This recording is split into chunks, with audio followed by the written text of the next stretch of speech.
તો good evening guys, જય માતાજી। તો અટાણે હોય ગયા હે 7:30 અને આજે કાકાનો બર્થડે હે, કાલ છે એટલે આપણે આજ કેક કાપવી હે, એટલે કાકાને સરપ્રાઈઝ દેવાનું। આપણે આવું કંઈક શણગાર્યું હે અહીંયા। તો હવે કાકા આવે એટલે જોઈ કાકાનું રિએક્શન। તો ગાઈસ હવે આપણે ઘરે આવી ગયા છીએ કપડાં બદલાવવા માટે, અને હવે આપણે કપડાં બદલાવી લીધા છે। કેવો લાગુ હું કોમેન્ટ કરી નાખજો। તો ગાઈસ હવે આપણું કેક આવી ગયું છે,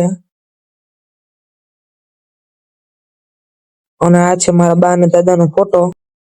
તો ગાઈસ હવે કાકાએ કેન્ડલ હળગાવી નાખી છે, અને હેરીએ બોલાવે છે સૂર્ય, અને કાકાએ બોલાવે છે। જો સૂર્ય ગયો વાળી કાઢતો।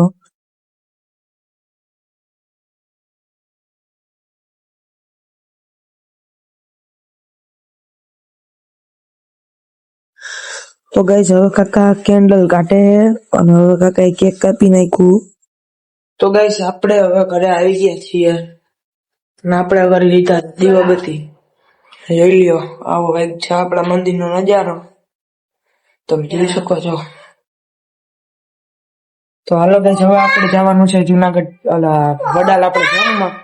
અને પપ્પા આવી ગયા છે ફોર વ્હીલ લઈને, તો આપણે હમણાં જાય થોડીક વારમાં, મળું તમને અહીંયા જઈ। તો હાલો ગાઈસ હવે આપણે વડાલ જાય છીએ, અને આપણે છીએ હવે રસ્તામાં। તો ગાઈસ હવે આપણે પૂગી ગયા છીએ હોટલ ક્રિષ્નામાં। હવે આપણે જઈએ અંદર।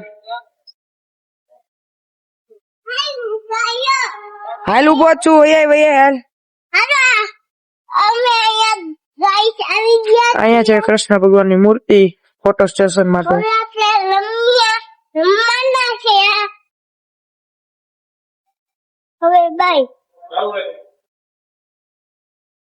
હાલો હવે આપણે જઈશું અંદર।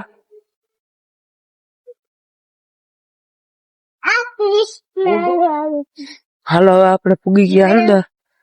બહુ પબ્લિક તો નથી અહીંયા ગાર્ડન, આપણે હમણાં અહીંયા ક્રિકેટ રમવાનું છે, તો બ્લોગમાં જોડાઈ રહેજો સ્કીપ કર્યા વગર। ગાઈસ અહીંયા છે સિંહ, તમે જોઈ શકો છો। ફોટો સ્ટેશન માટે મેં તમને હમણાં બહેને બતાવી કૃષ્ણ ભગવાનની મૂર્તિ, એની ઉપર જ છે। સૂર્ય, શું કરવું તારે અહીંયા? દડી બેટ રમવા આવ્યો? હાલો ગાઈસ હવે આપણે જમી લીધું છે, હવે જઈએ આપણે। તો ગુડ નાઇટ ને ગાઈસ, જય માતાજી। તો મળું તમને હવે બીજા નવા વ્લોગમાં, અને હજી તમે મારી ચેનલમાં નવા હોય તો લાઈક, શેર અને સબસ્ક્રાઇબ કરતા જાજો।